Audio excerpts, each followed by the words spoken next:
Welcome back to వార్తలు వాస్తవాలు. ఇవాల్టి వార్తలు వాస్తవాల్లో మనతో ఉన్నారు బీఆర్ఎస్ పార్టీ ముఖ్య నాయకులు మన్నే కృషాంక్ గారు, రాజకీయ విశ్లేషకులు డాక్టర్ సంగాని మల్లేశ్వర్ గారు మనకు లైవ్లో జాయిన్ అవుతున్నారు. గుడ్ మార్నింగ్ అండి, వెల్కమ్ టు వార్తలు వాస్తవాలు.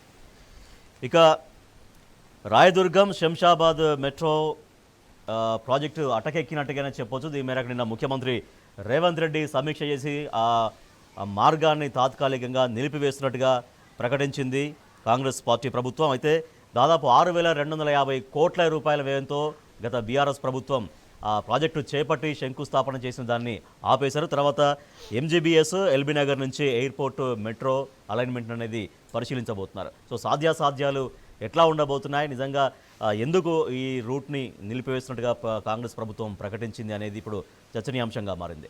కృషాంక్ గారు, సో ఎందుకు ఇవాళ రాయదుర్గం టు శంషాబాద్ ఎయిర్పోర్ట్ మెట్రోలో దాన్ని మార్పులు చేస్తున్నట్టు దాన్ని అసలు ఆ ప్రాజెక్ట్ టోటల్గా హోల్డ్లో పెట్టేసి తర్వాత ఎంజీబీఎస్ నుంచి ఎల్బీ నగర్ నుంచి ఎయిర్పోర్ట్ మెట్రో చేయాలని ప్రభుత్వం ఎందుకు భావిస్తోంది?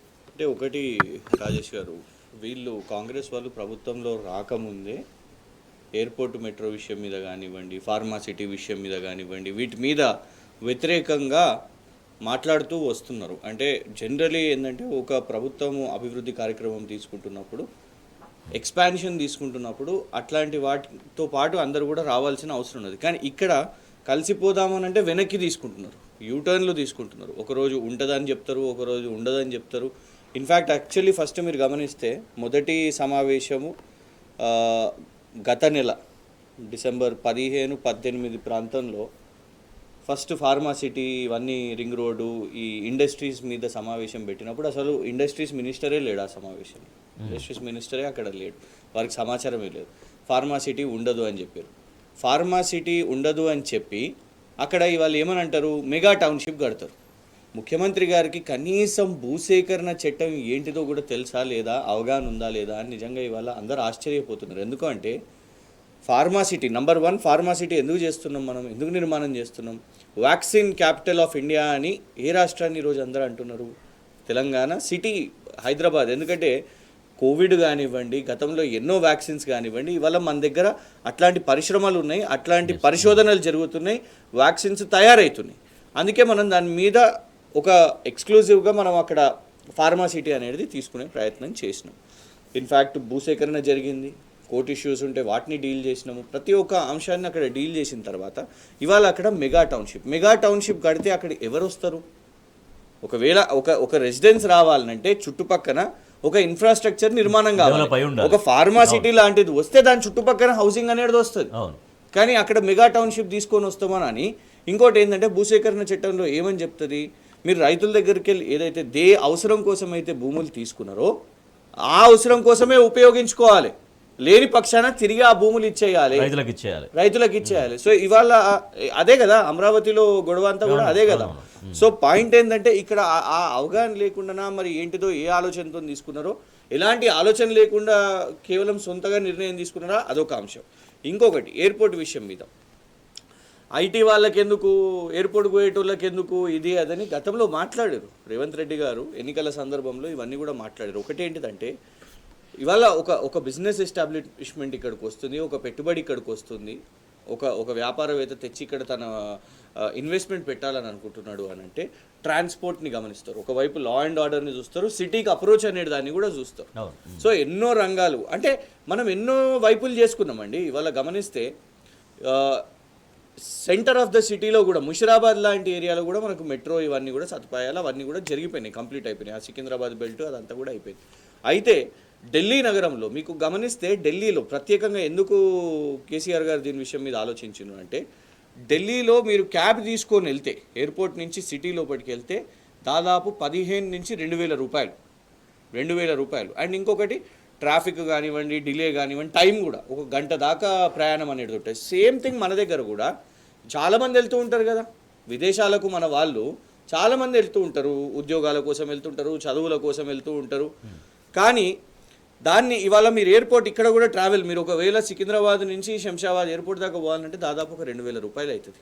కానీ అదే ఎయిర్పోర్ట్ మెట్రో ద్వారా కేవలం మీరు ఒకవేళ ఢిల్లీ ఉదాహరణగా తీసుకుంటే 40 రూపాయలతోనే, కేవలం 40 రూపాయలు, కేవలం 20-25 నిమిషాల్లో ఎయిర్పోర్ట్ నుంచి సెంటర్ ఆఫ్ ఢిల్లీలో రాగలుగుతారు. అట్లాంటి ఆలోచన ఇక్కడ మనం కూడా ఒక ఎయిర్పోర్ట్ అండ్ కేవలం అదేదో సింగిల్ స్టేషన్ అని కాదు, ఎందుకంటే ఢిల్లీలో కేవలం 3 స్టేషన్లే ఉంటాయి, దౌలా కువా, శివాజీ, ఇట్లా 3 స్టేషన్లే ఉంటాయి. మనకు అట్లా కాదు, దారిలో కూడా దారి పొడుగునా కూడా ఎన్నో స్టేషన్స్ అవన్నీ కూడా ఆలోచిస్తూ ఉంటాము. మెట్రో వాళ్ళు అది చేస్తున్నారు అనేది ఇంత పకడ్బందీ ప్రణాళిక జరిగి మెట్రో వాళ్ళు ఆల్రెడీ అక్కడ మెట్రో కోసం భూసేకరణ ఇవన్నీ కూడా అట్లాంటివి చేపట్టి ఆ కార్యక్రమం చేపట్టి మనం కూడా ప్రభుత్వంగా డబ్బులు సమకూర్చిన తర్వాత ఇవాళ మరి ఏ ఆలోచన బేసిస్గా ఇక ఇది వద్దు అని అనుకుంటున్నారు, యూటర్న్ అని కాంగ్రెస్ అనుకుంటున్నారు. ప్రభుత్వం ఇప్పుడు అలైన్మెంట్ మారుస్తున్నట్టుగా ఒకవేళ మారిస్తే కనుక అక్కడ భూసేకరణ అదంతా సాధ్యమేనా? దానికి సంబంధించి ఎటువంటి గైడ్ లైన్స్ ఉండాల్సిన అవసరం ఉంది? అసలు పాసిబిలిటీస్ అవుతాయా? ఓల్డ్ సిటీ వైపు కూడా మన ప్రభుత్వం కేసీఆర్ గారి ప్రభుత్వము చేద్దాము, అక్కడ ఖచ్చితంగా చేయాలి అని ఒకటి ఉండే. అక్కడ ఏంటంటే చిన్న చిన్న ఇల్లు ఇవన్నీ కూడా ఈ ఇబ్బందులు ఉన్నాయి కాబట్టి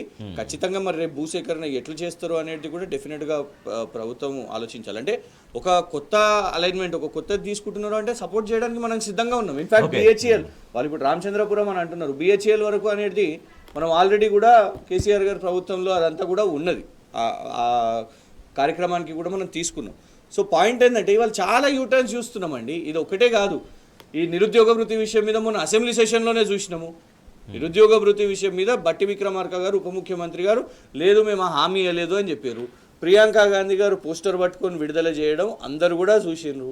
అదే కాదు, ఇన్ఫ్యాక్ట్ గత 2 రోజుల క్రితము వడ్లు వేయకండి అని పొన్నం ప్రభాకర్ గారి స్టేట్మెంట్ అన్ని దాంట్లో వచ్చింది. మరి గతంలో కేసీఆర్ గారు కూడా రైతులకు సూచించినప్పుడు వడ్లే కాకుండా ఇతర పంటలు కూడా ఆలోచించండి అని అంటే ఎవరు గగ్గోలు పెట్టారు? ఇదే కాంగ్రెస్ వాళ్ళు రైతులను రెచ్చగొట్టే ప్రయత్నం చేశారు. అరే మీరు వరి వద్దని చెప్తారా, మీరెవరు రైతులకు చెప్పడానికి, ముఖ్యమంత్రికి ఏం సంబంధం రైతులకు చెప్పడానికి అని. మరి ఇవాళ ఈ స్టేట్మెంట్ మరి పొన్నం ప్రభాకర్ గారు ఇచ్చిందని ఎట్లా చెప్పాలి? రైట్, ఓకే మల్లేశ్వర్ గారు. సో అన్నింటిలో కూడా ఒక యూటర్న్ నిర్ణయాలు అయితే కనిపిస్తున్నాయనేదే నిజంగా అందరూ చర్చించుకుంటున్న విషయం. ప్రధానంగా మనం ఎయిర్పోర్ట్ మెట్రో గురించి మాట్లాడుతున్నాం. సో మెట్రో మార్పు అనేది ఎందుకు ఇవాళ కాంగ్రెస్ ప్రభుత్వం భావిస్తుంది? ఎందుకంటే గత బీఆర్ఎస్ ప్రభుత్వం చేసినటువంటి ఆ మెట్రో డిజైన్ అలైన్మెంట్ అదేవిధంగా కొనసాగిస్తే ఇప్పుడు ఈ ప్రభుత్వానికి వచ్చిన సమస్య ఏంటి అనేది ఒక ప్రశ్న. తర్వాత ఫార్మాసిటీ గురించి కూడా ముందుగా ఫార్మాసిటీ రాగానే రద్దు అని చెప్పారు, తర్వాత నిన్న మళ్ళీ ఫార్మాసిటీ రద్దు ఏం లేదు అంటూ మాట్లాడడం, ఇవన్నీ కూడా ఒక గందరగోళం సృష్టించేటువంటి నిర్ణయాలు, ఈ ప్రతిపాదనలు ఇవన్నీ కూడా ఎట్లా కనిపిస్తున్నాయి ప్రజల కోణంలో నుంచి?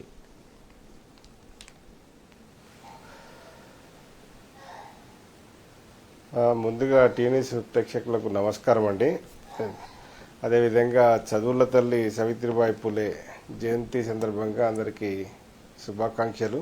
థ్యాంక్ యూ అండి. అయితే ఇక్కడ మనం ఒక్కటే, రేవంత్ రెడ్డి గారు నాడు మాట్లాడిన దానికి నేడు మాట్లాడిన దానికి కొంత తేడా అవపడతా ఉన్నది స్పష్టంగా. అయితే అప్పుడు ప్రతిపక్షంలో ఉండి ఫార్మాసిటీని కావచ్చు, నీకు ఐటీని కావచ్చు, తర్వాత రాయదుర్గం శంషాబాద్ మన మెట్రో లైన్ కావచ్చు, అన్ని విషయాలను ప్రతిపక్ష హోదాలో ప్రతిపక్షంగా మన గవర్నమెంట్ ఏది ఆనాడు బీఆర్ఎస్ గవర్నమెంట్ ఏది ప్రపోజల్ పెట్టినా, ఏది స్థాపించి ప్రారంభానికి శ్రీకారం చుట్టినా కొంత వ్యతిరేకించినటువంటి పరిస్థితి మనము కాంగ్రెస్ని చూసినాం, బీజేపీని చూసినాం. అయితే ఇప్పుడు కాంగ్రెస్ అధికారంలోకి వచ్చిన తర్వాత దాన్ని సరే ఈ కొన్ని డ్యూయల్ స్టేట్మెంట్స్ కొంత ఇబ్బందిగానే ఉన్నాయి. ఎందుకంటే ఫార్మాసిటీ రద్దు అనేది, తర్వాత ఫార్మసీ రద్దు అన్న తర్వాత కొంత ప్రజల్లో వచ్చినటువంటి వ్యతిరేకతను కూడా కొంత మళ్ళా దృష్టిలో పెట్టుకొని మళ్ళీ లేదు అట్లా కాదు అని చెప్పినటువంటి సందర్భాన్ని చూస్తూ ఉన్నాము. అయితే ఏదేమైనప్పటికీ కూడా ఒక నిర్ణయం తీసుకున్నప్పుడు చాలా కొంత పకడ్బందీగా, అంటే ప్రభుత్వము అది సాధ్యాసాధ్యాలను చూసి స్టేట్మెంట్ ఇవ్వాల్సినటువంటి అవసరం అయితే ఉన్నది ఏ ప్రభుత్వానికైనా. అయితే అది కాకుండా ఏంటి అంటే మన తర్వాత మెట్రో దాని మీద కూడా ఇక్కడ మనము మెట్రో ఏంటంటే 31 కిలోమీటర్లకు దూరంలో 6,250 కోట్లతోటి మెట్రో లైన్ ప్రపోజల్ పెట్టినప్పుడు కూడా కాంగ్రెస్ వ్యతిరేకించింది. ఇప్పుడు కాంగ్రెస్ ప్రభుత్వము మరి రేవంత్ రెడ్డి గారి నాయకత్వంలో చెప్పేది ఏంటంటే అది దానివల్ల మొత్తం అవుటర్కు కనెక్ట్ అయ్యి ఉన్నది, దానివల్ల ఉపయోగంగా లేదు. ఇది ఓల్డ్ సిటీ, ఎల్బీ నగర్, ఇటు మనకు ఎంజీబీఎస్కు లింక్ చేస్తే బాగుంటుంది అనే దాని మీద నిన్న డిపిఆర్ ట్రాఫిక్ను కూడా అధ్యయనం చేయమని ఆదేశించినటువంటి పరిస్థితి కూడా చూస్తాను. అయితే అది మరి ఓల్డ్ సిటీ చేయొద్దు అని అది చేస్తే చాలా చాలా సంతోషదాయకమైనటువంటి పరిస్థితే ఓల్డ్ సిటీ నుంచి పోవాలని. కానీ ఓల్డ్ సిటీలో ఇప్పుడు ఇంతకుముందు మన క్రిషాంక్ చెప్పినట్టు ఆ ఓల్డ్ సిటీలో ఒక ప్రాబ్లం ఏమొస్తుంది అంటే నీకు వైడ్ అండ్ రోడ్స్ లేవు, తర్వాత చిన్న చిన్న ఇండ్లు ఉన్నాయి. ఇప్పుడు అవన్నీ దాన్ని ఎక్స్టెండ్ చేసుకుంటూ పోవాలి అనుకున్నప్పుడు ఇప్పుడు అది మరి కాంగ్రెస్కు కొంత ఈ మరి మేము లౌకికవాదము ఇవన్నీ అడ్డం వస్తూ ఉంటాయి. ఎందుకంటే ఇప్పుడు దాన్ని అంటే మైనార్టీస్ కొంత దాన్ని ఏలెత్తి చూపెట్టే ప్రయత్నం కూడా చేస్తూ ఉంటారు. ఎందుకంటే కావాలని ఇప్పుడు కాంగ్రెస్ అది బీజేపీ చేస్తేనో ఒక వార్ నడిచేది, కానీ కాంగ్రెస్ ప్రభుత్వం చేయడం వల్ల ఏంటంటే కొంత అది అంటే కొంత డిస్టర్బెన్స్ ఉంటుంది. అది కాంగ్రెస్కు మైనస్ అయ్యే అవకాశాలు కూడా ఉంటాయి. అయితే ఏదేమైనప్పటికీ కూడా బీఆర్ఎస్ ప్రభుత్వం తలపెట్టినటువంటి పనులలో అది సరిగా లేవని చూపెట్టే ప్రయత్నం ఒకటి జరుగుతున్నట్టు ఇక్కడ అవపడతా ఉన్నది. లేదు అనుకుంటే అది ప్రజలకు అనుకూలంగా లేదు అనేది ఒక చూపెట్టే ప్రయత్నం కూడా క్లియర్గా అవపడతా ఉన్నది. ఎందుకంటే ప్రతి విషయంలో ఇప్పుడు మన కాళేశ్వరము విషయంలో కావచ్చు, కాళేశ్వరము దాంట్లో మేడిగడ్డ కుంగిపోయిన దాని మీద కూడా కొంత ఇటువంటి సందర్భం వచ్చింది. అంటే ఏదేమైనప్పటికీ కూడా నీకు కాంగ్రెస్ మార్కును చూపెట్టుకోవాలనే తపన ఇక్కడ క్లియర్గా అవపడుతున్నట్టు మనం గుర్తించాలి. ఎందుకంటే కాకపోతే ఏంటంటే ప్రభుత్వాలు వస్తుంటాయి పోతుంటాయి, రాజకీయాలు అనేవి శాశ్వతం కాదు. కానీ ఇప్పుడు దాన్ని రెక్టిఫై చేసుకుంటూ పోవాలి. ప్రజలకు ఏ రకమైన ఎక్కువ మెజార్టీ ప్రజలకు ఉపయోగకరంగా ఉన్నటువంటి అంశాన్ని కూడా తీసుకొని పోవాల్సినటువంటి అవసరం మరి ఆ పద్ధతిలోనే కాంగ్రెస్ పోతే వారికి కూడా ఎదురు. బీఆర్ఎస్ పార్టీ లోక్సభ ఎన్నికల్లో గెలిపే లక్ష్యంగా ముందుకు సాగుతోంది. ఈ మేరకు ఇవాటి నుంచి తెలంగాణ భవన్లో బీఆర్ఎస్ వర్కింగ్ ప్రెసిడెంట్ కేటీఆర్ గారి నేతృత్వంలో పార్లమెంటరీ నియోజకవర్గాల సమావేశాలు జరగబోతున్నాయి. ఇవాళ ఆదిలాబాద్ పార్లమెంటరీ నియోజకవర్గ సమావేశాలతో మొదలు కాబోతున్నాయి. వరుసగా ఈ సమావేశాలు ఉంటాయి. సో ఖచ్చితంగా లోక్సభ ఎన్నికల్లో మంచి విజయాలు సాధిస్తామనే విశ్వాసాన్ని బీఆర్ఎస్ పార్టీ వ్యక్తం చేస్తూ ఉంది. కృషాంక్ గారు, బీఆర్ఎస్ గెలిపే లక్ష్యంగా లోక్సభ ఎన్నికల్లో ఎట్లా ముందుకు పడబోతున్నాయి అడుగులు? ఇవాటి నుంచి సమావేశాల్లో ఎటువంటి దిశానిర్దేశం జరగబోతుంది శ్రేణులకి? ఒకటి ఉన్నట్టు మనం మాట్లాడుకోవాలి రాజేష్ గారు. ఎన్నికల ఫలితాల తర్వాత ఈ వచ్చే పార్లమెంట్ ఎన్నికలు చాలా కీలకంగా ఉండబోతున్నాయి బీఆర్ఎస్. ఒకటి ఏమంటే ఈ ఎన్నికల తర్వాత ఏదైతే ప్రజలు అందరూ కూడా అరే కేసీఆర్ గారిని కోల్పోయినాం కదా అనేది ఒకటి ఏదైతే వాదన ఉందో అది ఖచ్చితంగా రిఫ్లెక్ట్ కాబోతున్నది. నంబర్ 1. నంబర్ 2, ఇవాళ మీరు గమనిస్తే దేశంలో ఉన్న భారతీయ జనతా పార్టీ కేంద్రంలో వాళ్ళు కూడా దాదాపు 10 సంవత్సరాలు వాళ్ళు ఉన్నారు. వాళ్ళు ఈ రాష్ట్రానికి చేసింది ఏమీ లేదు. కిషన్ రెడ్డి గారు ఉదాహరణకు మొన్న ప్రధాన పత్రికల్లో ఈనాడులో వచ్చింది, ఉప్పల్ వంతెన, ఉప్పల్ ఫ్లైఓవర్ కూడా 6.5 సంవత్సరాల్లో కంప్లీట్ కాలేదు అని. అది కేంద్రం ప్రాజెక్ట్. అది ఒక ఫ్లైఓవర్ వేయడానికి కూడా 6.5 సంవత్సరాలు కేంద్ర ప్రభుత్వానికి పట్టింది. మరి కిషన్ రెడ్డి గారు ఇక్కడ కేంద్ర మంత్రిగా ఉన్నారు. గతంలో రసూల్పురా ఫ్లైఓవర్ విషయం మీద కూడా కేటీఆర్ గారు మంత్రిగా ఉన్నప్పుడు వారి మున్సిపల్ శాఖ మొత్తం కూడా దాన్ని ఫాలో అప్ చేయడం, కొంత ల్యాండ్ అక్కడ కేంద్రానికి సంబంధించింది అది ఉంది, అది కొంత ఇవ్వండి, మేము రీలొకేట్ చేసి రాష్ట్ర ప్రభుత్వం కూడా ఇస్తుంది అని అంటే అది ఎక్కడ కూడా వారి శాఖనే, హోంశాఖకు సంబంధించిన, పోలీస్ సంబంధించిన ల్యాండ్ కేంద్రం అది కూడా చేయలేదు. సో పాయింట్ ఏంటంటే అసలు మరి కేంద్రంలో ఉన్న భారతీయ జనతా పార్టీకి ఎందుకు ఓటేయాలి?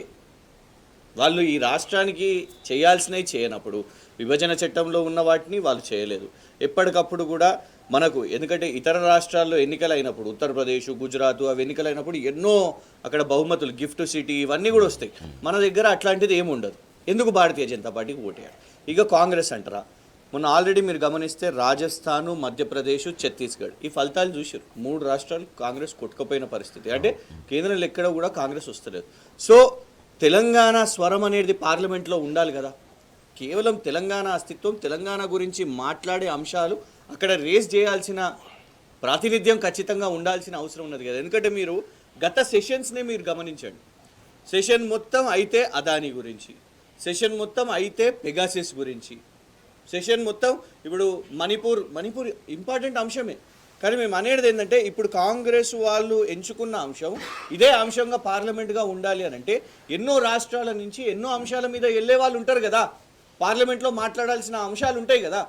వీళ్ళు ఒక ఇష్యూ టేకప్ చేస్తారు, ఆ ఇష్యూ టేకప్ చేసి ఎవరో ఏదో లూజ్గా కమెంట్ చేస్తారు. అదిర్ రంజన్ చౌదరి గారు ఉన్నారు లోక్సభ సభ్యులు, వారు ఏదో కమెంట్ చేస్తారు ఎవరిగో గురించి, రాష్ట్రపతి కాదు రాష్ట్రపత్ని అని అంటారు. కథం ఇక భారతీయ జనతా పార్టీ సెషన్ మొత్తం ఇదే గగ్గోలు చేస్తారు, సెషన్ అయిపోతుంది, మొత్తం డైవర్ట్ అయిపోతుంది. ఇంకా అంటే దేశం మొత్తం ఈ కాంగ్రెస్ మాట్లాడే మాటలు లూజ్ మాటలు, భారతీయ జనతా పార్టీ దీన్ని అడ్వాంటేజ్ తీసుకోవాలి. ఈ రెండు అంశాల మధ్యలోనే ఉండాలన్న దేశం మొత్తం.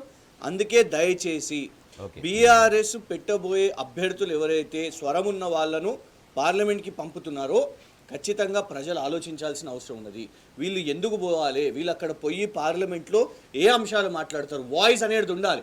ఒక మవ్వా మొయిత్రా ఖచ్చితంగా ఏమన్నా కానివ్వండి, ఎంత కాంట్రవర్షియల్ అయినా కూడా తను వారి స్టేట్ అంశాలను ఎన్నో ఇష్యూస్ మీద అక్కడ మాట్లాడుతూ ఉంటారు. ఒక డెరిక్ ఓబ్రాయన్ మాట్లాడుతూ ఉంటారు, ఎర్రన్నాయుడు గారు అబ్బాయి ఆయన మాట్లాడుతూ ఉంటారు, వారు బ్రహ్మాండంగా హిందీ మాట్లాడుతూ ఉంటారు. అట్లా ఒక్కొక్క ఇండివిజువల్ని గమనిస్తే లడాక్ నుంచి నాకు తన పేరు తెలియదు కానీ లడాక్ నుంచి ఒక బ్రహ్మాండమైన యంగ్స్టర్, తను ఒక స్పీకర్, అట్లా వాళ్ళ ఇష్యూస్ మాట్లాడుతూ ఉంటారు.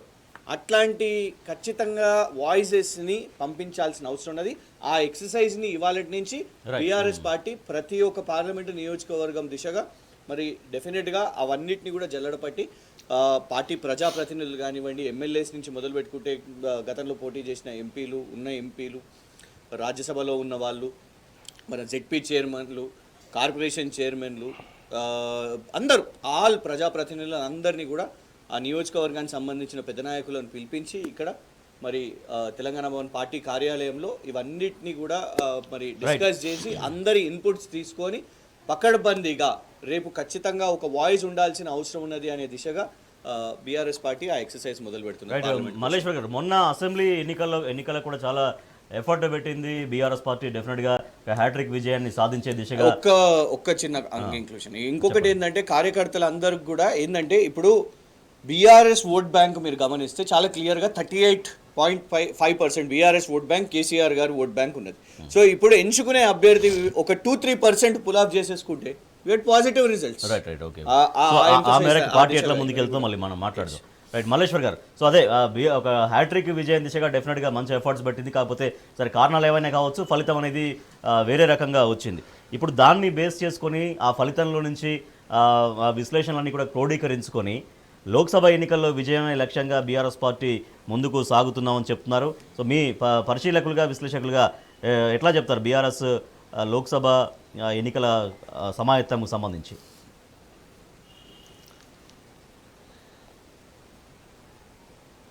ఇప్పుడు లోకసభ ఎన్నికలు అసెంబ్లీ ఎన్నికలకు డిఫరెంట్ చాలా తేడా ఉంటుందండి. ఎందుకంటే గతంలో కూడా 2018లో ఎన్నికల అసెంబ్లీలో స్వీప్ చేసిన తర్వాత అదే 2019 లోక్సభ ఎన్నికల నాటికి బీఆర్ఎస్ ఓట్ షేరింగ్ కూడా తగ్గి నీకు 41% అది పరిమితమైంది.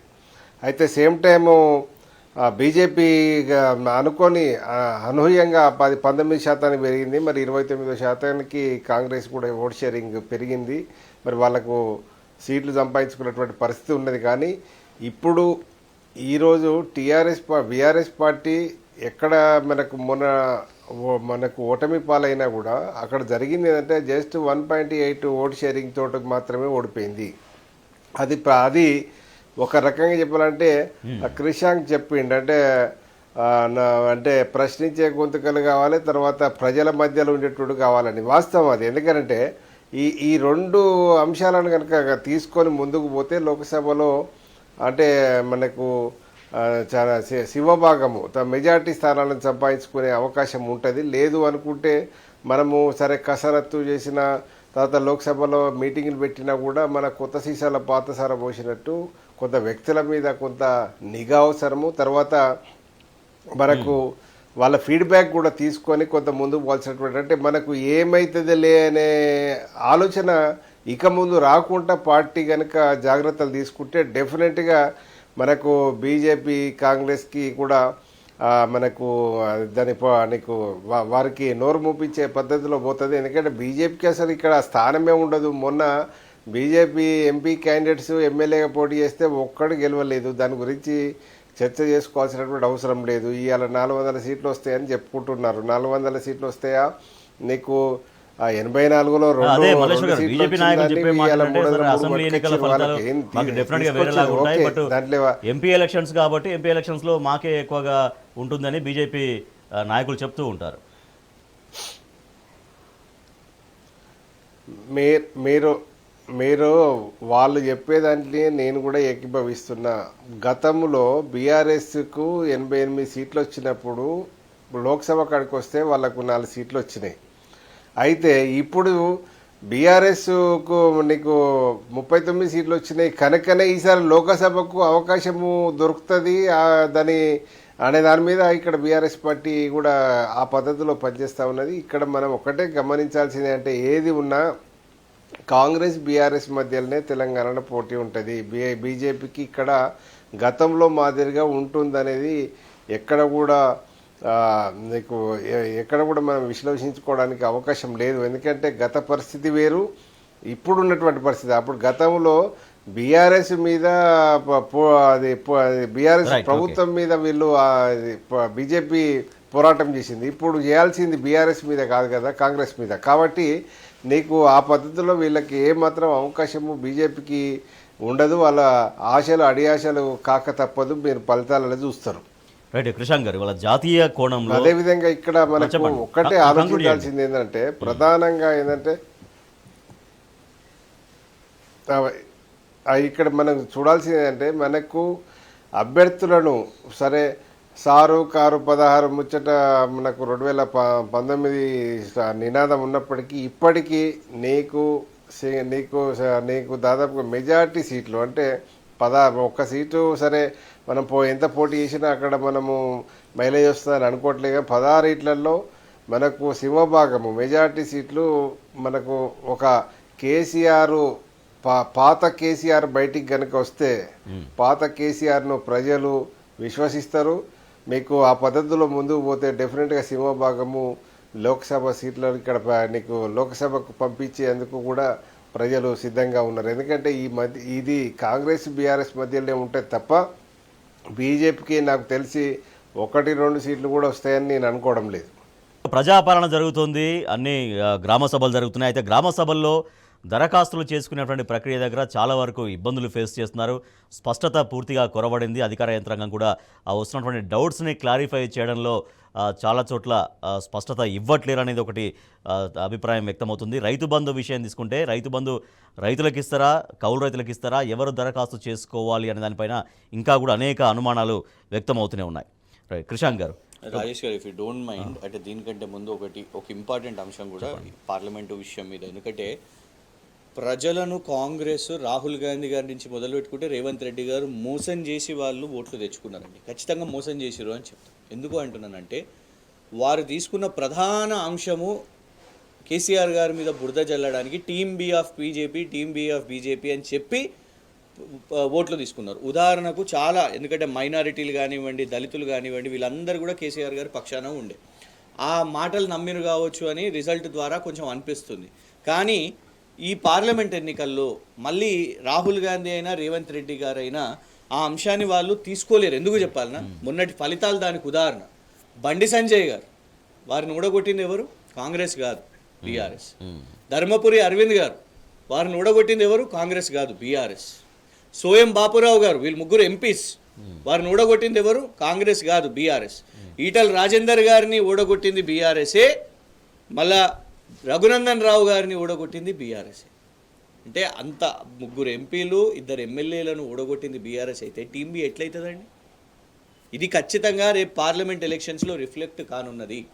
ఎందుకంటే అబద్ధాల పునాదులతోని పాపం ఎలక్షన్స్లో ఇదంతా ప్రచారం చేశారు. ఇప్పుడు కూడా దాదాపు ఆల్మోస్ట్ అదే అర్థం వచ్చేలాగానే మాట్లాడుతున్నారు కాంగ్రెస్ వాళ్ళు. సరే, కాళేశ్వరం ప్రాజెక్ట్ సంబంధించి ఆ సిబిఐ ఎంక్వైరీ గురించి బీజేపీ బీఆర్ఎస్ రెండు సిట్టింగ్ జడ్జి వద్దు. మేము అనేది ఏంటంటే ఏ విచారణ చేసుకుంటారా చేసుకోండి. కేసీఆర్ గారు నీళ్ళు ఇచ్చినందుకు, పర్యవేక్షించినందుకు, దగ్గరుండి దాన్ని చేసినందుకు కేసీఆర్ గారిని జైల్లో వేయాలి అని వీళ్ళు ఫిక్స్ అయ్యి ఉంటే ఖచ్చితంగా ఈ ప్రాజెక్ట్ నిర్మాణం, ఎందుకంటే చూడండి, ఒక న్యాచురల్ కెలామిటీయో లేకపోతే ఒక ప్రకృతితోని మనము పోరాడి మరి మనం ప్రాజెక్ట్ చేసుకున్నాం. ఎందుకు? వర్షాలు పడ్డాయి, విపరీతమైన వరదలు వచ్చినాయి, రికార్డు స్థాయిలో 100 సంవత్సరాల్లో రానటువంటి వరదతోనే వచ్చింది. ఆ వరదతో జరిగిన ఇబ్బందులు కొన్ని జరిగినాయి, వరదతో జరిగింది. అక్కడ ఎక్కడ కూడా, ఎందుకంటే ఎల్ఎన్టీ అనే సంస్థ జాతీయ స్థాయి సంస్థ, ఇదే కాంగ్రెస్ కానివ్వండి, ఇదే బీజేపీ వాళ్ళు కానివ్వండి, ఎన్నో రాష్ట్రాలలో ఇంక్లూడింగ్ మెట్రో కూడా వాళ్ళు ఇచ్చిర్రు. అంటే ఇప్పుడు కుంగిపోవాలని ఎవరు కట్టరు కదా నిజానికి. ఇప్పుడు మనం ఇల్లు కట్టుకున్నా ఇంకో చేసినా కూడా ఇది కుంగిపోవాలని ఎవరు దాన్ని మార్బీ బ్రిడ్జ్ అట్లా కట్టరు. గుజరాత్ ఎన్నికలప్పుడు మార్బీ బ్రిడ్జ్ అది కూలిపోయి 135 మంది చనిపోయారు. ఒక్క రిపోర్ట్ రాలేదు. ఒక్క రిపోర్ట్ రాలేదు ఇప్పటి వరకు, 1 సంవత్సరం దాటినా కూడా.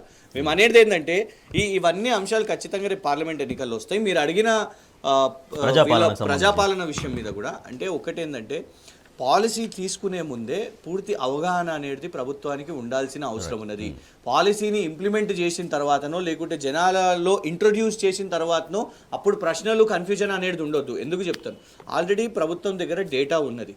కానీ ఇవాళ మళ్ళా ఒకవైపు కోవిడ్ అని అంటున్నారు, ఇంకోవైపు అందరినీ లక్షల మందిని మీరు ఆఫీసులలోకి వచ్చి ఫామ్స్ తీసుకొని ఎగబడి మనం చూస్తున్నాం ఆ వీడియోస్ అన్ని. కానీ మేమేంటంటే క్రిటిసైజ్ చేస్తలేం, ఇప్పుడే ఎందుకు విమర్శించాలి అనేది కూడా క్రిటిసైజ్ చేస్తలేం. ఫామ్స్ ఖచ్చితంగా అందరికి అందాల్సిన అవసరం ఉంది. కానీ అందులో చాలా క్వశ్చన్స్ అనేటివి ఉన్నాయి. ఎందుకు అని అంటే ఇప్పుడు ఫస్ట్ ఏమో మీరు ప్రచారం అప్పుడు ఉద్యమకారులకు అందరికీ ఇస్తాము అని చెప్తారు. తర్వాత మీరు ఏమనంటారు, ఎఫ్ఐఆర్ నంబర్లు చెప్పండి, జైలుకు పోయిన వాళ్ళు మాత్రమే ఉద్యమకారులు. మేమంటే జైలుకు పోయినాం కరెక్టే, కానీ చాలామంది జైలుకు పోకుండా కూడా ఉద్యమాలు చేసిన రకరకాల ఉద్యమకారులు ఉన్నారు, దీక్షలు చేసిన వాళ్ళు ఉన్నారు సంవత్సరాల తరబడి. మా దగ్గర అల్వాల్ దగ్గర దాదాపు మొత్తం పీరియడ్ మొత్తం ఉద్యమ సమయంలో మల్దశ ఉద్యమ సమయంలో టెంట్ వేసుకొని అక్కడ దీక్షలు చేసిన వాళ్ళు ఉన్నారు. ఎఫ్ఐఆర్ ఉండకపోవచ్చు, వాళ్ళు శాంతియుతంగా చేసిర్రు. కానీ అట్లాని వాళ్ళు ఉద్యమకారులు కాదా? సో పాయింట్ ఏంటంటే ప్రచారం ముందు ఒకటి, ప్రచారం తర్వాత ఒకటి. ఫస్ట్ ప్రచారం అప్పుడు లగ్జరీ బస్సులు అవన్నీ చూపెడతారు, సూపర్ లగ్జరీ బస్సులు కూడా టికెట్ చూపెడతారు మహాలక్ష్మి కింద.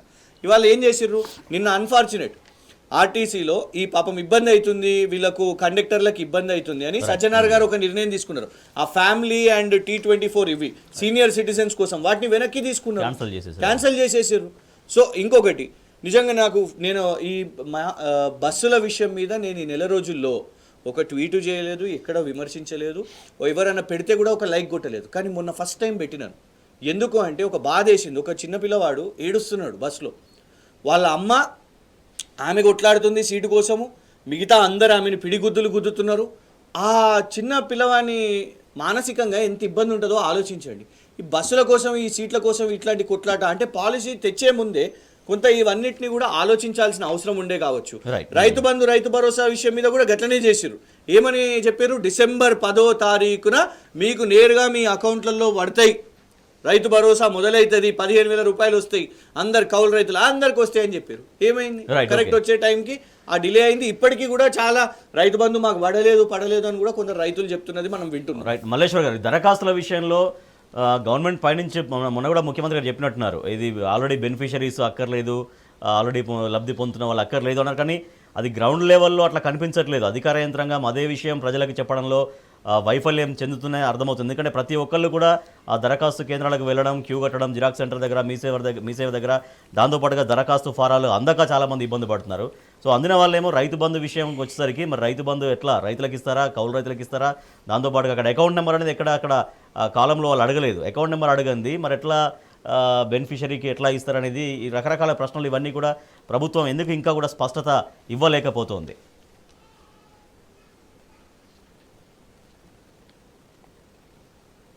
ఇప్పుడు రేవంత్ రెడ్డి గారు క్లియర్గా చెప్పారండి. ఎందుకంటే రైతు బంధు విషయంలో, పెన్షన్ విషయంలో కొత్తగా ఆల్రెడీ బెనిఫిషియర్స్ అప్లై చేసుకోవాల్సినటువంటి అవసరం లేదని చెప్పారు. కానీ ప్రజలకు ఒక అధికారులు అంటే మనకు రూరల్లో కొంత మెసేజ్ కొంత ఏంటంటే వాళ్ళకు రీచ్ కావడం లేదు. ఎందుకంటే అయ్యో అప్లై చేయకపోతే ఉన్న రైతు బంధు పోతుందా, ఆసరా పెన్షన్ పోతుందా అనే భయాందోళనలకు ప్రజలు గురవుతున్నట్టు అవపడతా ఉన్నది. కానీ అక్కడ మరి ప్రభుత్వం మాత్రం అక్కడ అవసరం లేదని మాత్రం చెప్పడం అయితే జరిగింది.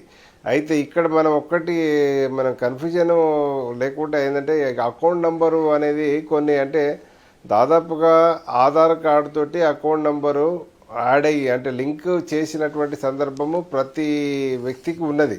అయితే కాకపోతే అలా 100% మరి అకౌంట్ ఉన్న వాళ్ళకంటే ఆధార్ తోటి లింక్ అయితే కానీ అసలే లేకుండా ఉన్న వాళ్ళకు వస్తుందా, ఏంది పరిస్థితి అనే దాని మీద కొంత ప్రశ్నలు లేవనెత్తుతూ ఉన్నారు. కానీ ఇక్కడ విషయం ఏంటంటే దాంట్లో ఈ కన్ఫ్యూజన్ అనేది కొంత మనకేంటంటే ఈ ప్రజాప్రతినిధులు కూడా ఊర్లలో అది ప్రతి ఒక్కరు దాన్ని తీసుకుపోవాల్సినటువంటి అవసరం ఉన్నది. ఎందుకంటే మరి ఇంకా ఈ నిన్నటి ఇచ్చినటువంటి స్టేట్మెంట్ ఏంటంటే 6వ తారీఖు వరకు ప్రజాపాలనలో రీచ్ కానటువంటి వాళ్ళు కూడా నేరుగా ఎంపీడీఓ ఆఫీసులో కానీ ఎంఆర్ఓ ఆఫీసులో కానీ తదుపరి కూడా ఈ ఫామ్స్ సబ్మిట్ చేసుకునే అవకాశం కూడా ఇస్తున్నట్టు నిన్న ప్రకటించారని చెప్పుకోవడం జరుగుతూ ఉన్నది.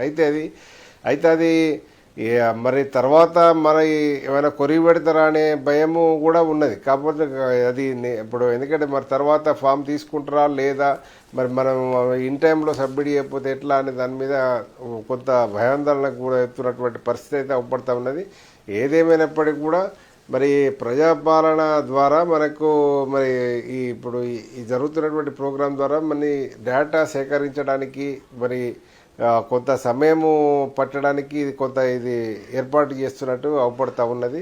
మరి అది ఏదేమైనప్పటికీ కూడా ఈ మహాలక్ష్మి పథకంలో నేను ఇప్పుడు అమలు చేస్తున్నట్టు మహాలక్ష్మి పథకం ఇది ఉచిత బస్సు ప్రయాణంలో కూడా వాస్తవంగా ఉచిత బస్సు ప్రయాణము పేద మహిళలకు ఇవ్వడము అది అందరం స్వాగతించాల్సినటువంటి అవసరం ఉన్నది. కానీ ఆ ఉచిత బస్సు ప్రయాణము పుణ్యమా అంటూ ఆఖరికి ₹1,00,000, 50,000, 2 లక్షల జీతం తీసుకుంటున్నటువంటి ఉద్యోగులు కూడా ఈరోజు ప్రయాణం చేస్తున్నటువంటి పరిస్థితి మనం చూస్తూ ఉన్నాం. ఎందుకంటే అది కరెక్ట్ కాదు. అయితే అవకాశం ఉంది కదా అని వాళ్ళు చేస్తూ ఉన్నారు. అది గవర్నమెంట్ దీన్ని దృష్టిలో, ఎందుకంటే రేపు గవర్నమెంట్ ఆ సంక్షేమం ఒక్కటే కాదు, గవర్నమెంట్కు భారం కాకుండా కూడా చూసుకోవాల్సినటువంటి అవసరం ఉద్యోగులకు ఇప్పుడు ఏ పద్ధతిలో ఇప్పుడు అయితే మేడారము స్పెషల్ స్కీల్ ఇవన్నీ కొన్ని బస్సులకు మాత్రమే ఉన్నదనే దాని మీద చెప్పిన దాని మీద కూడా కొంత అంటే రాష్ట్ర వ్యాప్తంగా కొంత నిరసన, అంటే అరే మేము ఇప్పుడు మేము పోవద్దా, సమ్మక్కం చూడొద్దా, మేము ఫ్రీగా పోవద్దా అనే పరిస్థితి వస్తున్నది. కాకపోతే అన్ని బస్సులకు ఇవ్వడం వల్ల ఏంటంటే కామన్ పైసలు పెట్టిపోయే జనానికి కూడా నీకు ఇబ్బంది అవుతుంది అనే దాని మీద మరి ప్రభుత్వం నిర్ణయం తీసుకున్నట్టు అవపడుతున్నది. కానీ అది కూడా క్లారిటీ ఉండాలి. ఏ బస్సుకు ఫ్రీ, ఏ బస్సుకు పైసలు పెట్టి మనము పోతాం అనే పద్ధతి తీసుకపోతే అది కొంత నీకు మరి ప్రజాపాలనకు అర్థం ఉంటుంది. Right, okay, right. కృష్ణ గారు, చివరిగా మనకి ఇంకొక వార్త మనకు కనిపిస్తుంది. దళిత బంధు స్కీమ్ సంబంధించి అది హోల్డ్లో ఉంది. 2వ విడత లబ్ధిదారుల అకౌంట్లన్నీ కూడా ఫ్రీజ్ చేసింది గవర్నమెంట్. సో అది పథకం కొనసాగింపు జరుగుతుందా లేదా అనేది స్పష్టత కొరబడినట్టుగా ఒక వార్త మనకు కనిపిస్తుంది. కంక్లూడ్ చెప్పండి, 1 మినిట్ ఉంది. ఒకటండి, అది చాలా గొప్ప పథకం. సరే, దాన్ని అర్థం చేసుకోలేకపోయినరో కానీ కేసీఆర్ గారు తెచ్చిన పథకం నిజంగా కూడా దళితుల్లో ఒక ఆర్థికాభివృద్ధి, వాళ్ళందరినీ కూడా బిజినెస్ ఆంటర్ప్రినర్స్ చేసే ఒక ప్రయత్నం. ఒకటి ఏం ప్రచారము కాంగ్రెస్ వాళ్ళు తీసుకుపోగలిగారు అంటే కొందరికేనా ఇందరికేనా అనేది. అది ఏంటంటే ఒక్కసారి ఒకటే సంవత్సరం ఒకటేసారికి మొత్తం ఒకటేసారి చేయలేరు. రాష్ట్ర బడ్జెట్ అనేది అట్లా ఉండదు. సో ప్రతి సంవత్సరం ఇంతింత 1,200 ఒక్కొక్క నియోజకవర్గానికి అన్నట్టు ఒక ప్రయత్నం జరిగింది. సో దాన్ని కంటిన్యూ చేస్తే మంచిది. కానీ మరి కాంగ్రెస్ వాళ్ళు గతంలో కూడా దానికి వ్యతిరేకంగా సభలు అవన్నీ కూడా పెట్టారు కాబట్టి దాన్ని కంటిన్యూ చేస్తారో లేదో తెలియదు. కానీ కొన్ని మంచి పథకాలు కంటిన్యూ చేస్తే బాగుంటుంది. సో అట్లాంటిది మరి కాంగ్రెస్ ప్రభుత్వం కంటిన్యూ చేస్తే, దళిత బంధు నిజంగా కూడా కంటిన్యూ చేయగలిగితే మాత్రం ఖచ్చితంగా డెఫినెట్గా చాలా సామాజిక వర్గం, కేవలం దళిత బంధే కదా, దాని తర్వాత బీసీ బంధు, ఇవన్నీ ఏదైతే మైనారిటీ బంధు ఇవి తీసుకొని వచ్చిండ్రో నేరుగా వాళ్ళు వ్యాపారాలు చేయడానికి ప్రోత్సాహన చేసే విధంగా ఉంది. కాబట్టి దాన్ని కంటిన్యూ చేస్తే బాగుంటుందని మేము కోరుతున్నాం. Right, thank you so much మన కృషాంక్ గారు. Thank you so much Sangani Malleshwar గారు. ఇది ఇవాల్టి వార్తలు వాస్తవాలు. చూస్తూనే ఉండండి టీ న్యూస్.